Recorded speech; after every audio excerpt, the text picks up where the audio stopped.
Tu veux devenir riche? Eh bien, tu as de la chance.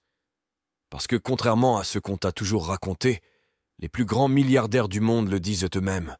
Devenir riche, ce n'est pas facile, mais c'est simple.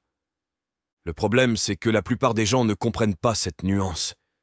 Ils s'imaginent que la richesse est un mystère, un coup de chance, ou pire, qu'elle est réservée à une élite née sous une bonne étoile. Faux. Totalement faux. La vérité est que la richesse suit des règles.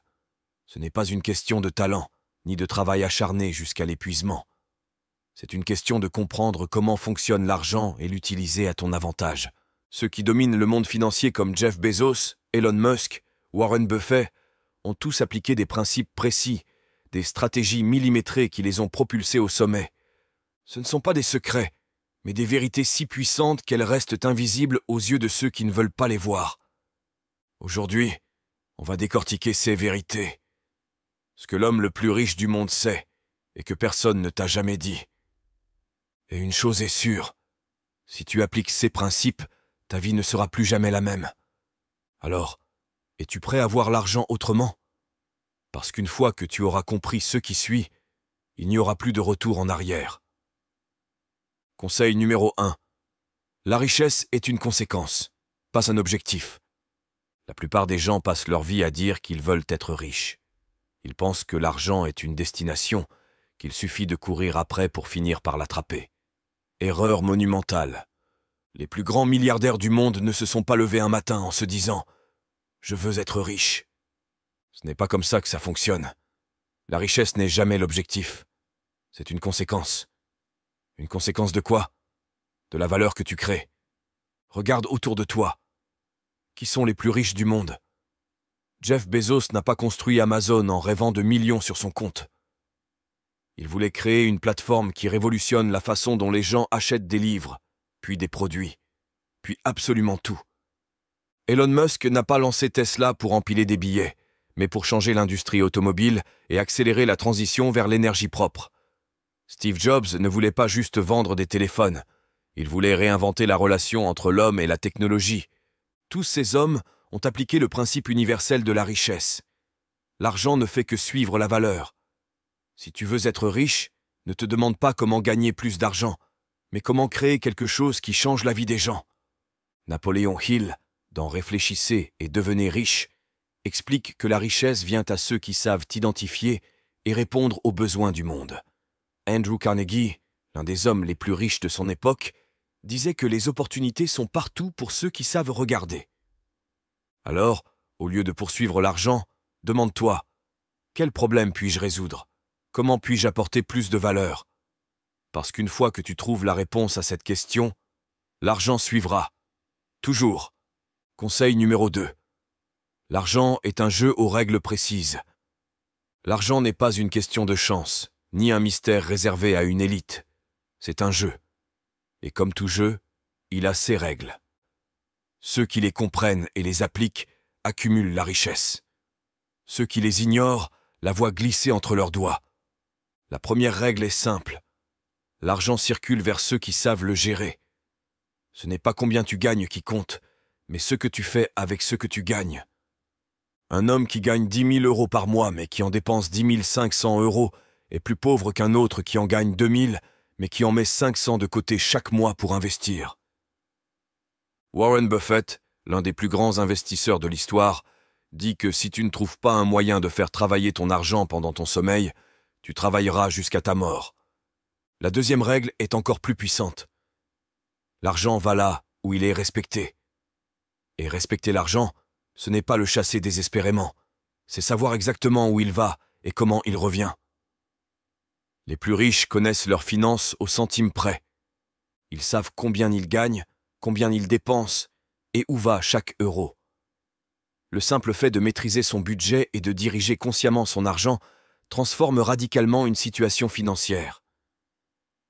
Enfin, la troisième règle sépare les riches des pauvres. Les riches achètent des actifs, les pauvres achètent des passifs. Robert Kiyosaki, dans Père riche, Père pauvre, l'explique parfaitement. Un actif, c'est ce qui met de l'argent dans ta poche. Un passif, c'est ce qui t'en enlève. Acheter un appartement qui génère un revenu locatif, créer un business qui tourne sans toi, investir en bourse sur des entreprises solides, tout cela construit la richesse. À l'inverse, une voiture de luxe, des vêtements hors de prix, où les dernières tendances technologiques ne font qu'appauvrir. L'argent ne disparaît jamais, il change simplement de main. Il va toujours vers ceux qui le comprennent et l'utilisent intelligemment. Conseil numéro 3. Pense en termes de levier. Travailler plus dur ne mène pas à la richesse. Si c'était le cas, ceux qui font les journées les plus longues seraient les plus riches du monde. Or, la réalité prouve le contraire. Les grandes fortunes ne se construisent pas à la sueur du front, mais grâce à un principe fondamental, les leviers. Un levier, c'est ce qui permet d'amplifier un effort sans en fournir davantage. Imagine soulever une lourde pierre. À main nue, c'est impossible. Mais avec un levier, une simple planche et un point d'appui, elle se soulève presque sans effort. La richesse fonctionne exactement de la même manière. L'argent est l'un des plus puissants leviers. Ceux qui comprennent l'investissement savent qu'un euro bien placé peut en générer 10, 100, 1000. Andrew Carnegie disait que le secret pour devenir riche, c'est d'apprendre à utiliser l'argent des autres. Les plus grands entrepreneurs et investisseurs utilisent l'effet de levier financier. Ils empruntent pour acheter des actifs qui génèrent encore plus d'argent. C'est ainsi que se construisent les empires immobiliers, les grands groupes industriels, les fortunes boursières. Mais l'argent n'est pas le seul levier. Il y a aussi le travail des autres. Henry Ford ne fabriquait pas ses voitures lui-même. Il a conçu une industrie où des milliers de personnes travaillent sous un système optimisé. Les riches ne se contentent pas de vendre leur temps contre de l'argent. Ils créent des entreprises, embauchent, délèguent, ce qui leur permet de multiplier leur impact sans être prisonniers du temps. Enfin, la technologie et les médias sont aujourd'hui les leviers ultimes. Warren Buffett disait que si tu ne trouves pas un moyen de gagner de l'argent en dormant, tu travailleras jusqu'à ta mort. Internet permet de toucher des millions de personnes en un instant, qu'il s'agisse de vendre un produit, de partager une idée ou de bâtir une audience. C'est ainsi que Jeff Bezos a construit Amazon, en automatisant un système capable de générer des revenus 24 heures sur 24. Si aujourd'hui tu échanges ton temps contre de l'argent, commence à réfléchir à ces leviers. Parce que sans eux, il n'y a pas de vraie richesse, seulement du travail sans fin. Conseil numéro 4. L'environnement est plus important que la volonté. Tu veux devenir riche? Alors arrête de croire que seule ta volonté suffira. L'environnement dans lequel tu évolues a plus d'impact sur ta réussite que ta détermination. La plupart des gens pensent qu'ils peuvent surmonter les influences extérieures par leur seule force mentale. Mais la réalité, c'est que nous devenons le reflet de ceux qui nous entourent. Jim Rohn, mentor de nombreux entrepreneurs à succès, disait « Tu es la moyenne des 5 personnes avec qui tu passes le plus de temps. » Si ton entourage considère l'argent comme un problème plutôt qu'une opportunité, si chaque discussion tourne autour des difficultés, des injustices et de la malchance, alors peu importe ton ambition, tu finiras par absorber cette mentalité. Ton subconscient se façonne en fonction des croyances qui t'entourent. Et sans même t'en rendre compte, tu commenceras à saboter tes propres chances de réussite. Mais l'environnement ne se limite pas aux personnes. Il concerne aussi ceux que tu consommes intellectuellement. Si tes journées sont rythmées par des heures passées sur des réseaux sociaux sans valeur, des séries qui t'apportent du divertissement mais aucun savoir, et des distractions incessantes, alors ton esprit devient un terrain stérile. À l'inverse, les personnes qui construisent leur richesse s'entourent stratégiquement. Elles choisissent leur fréquentation, investissent dans des livres, des formations, des mentors. Elles réduisent au maximum l'influence des distractions qui n'apportent rien à leur évolution. Parce qu'il y a une vérité absolue. Tu ne peux pas être plus fort que ton environnement. Modifie-le, et le reste suivra. Si aujourd'hui ta situation financière est compliquée, ce n'est pas une fatalité.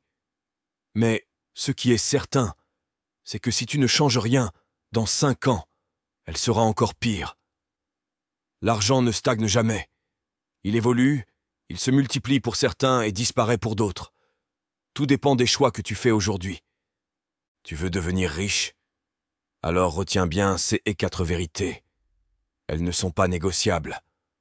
Premièrement, La richesse est une conséquence, pas un objectif. L'argent suit la valeur. Si tu te concentres sur la création et la résolution de problèmes, il viendra naturellement. Deuxièmement, l'argent est un jeu avec des règles précises. Ceux qui apprennent à le gérer, à l'investir et à le multiplier sont ceux qui en possèdent le plus. Ce n'est pas une question de chance, mais de stratégie. Troisièmement, les riches utilisent des leviers. Ils ne se contentent pas de vendre leur temps contre de l'argent. Ils font travailler leur argent, délèguent et automatisent.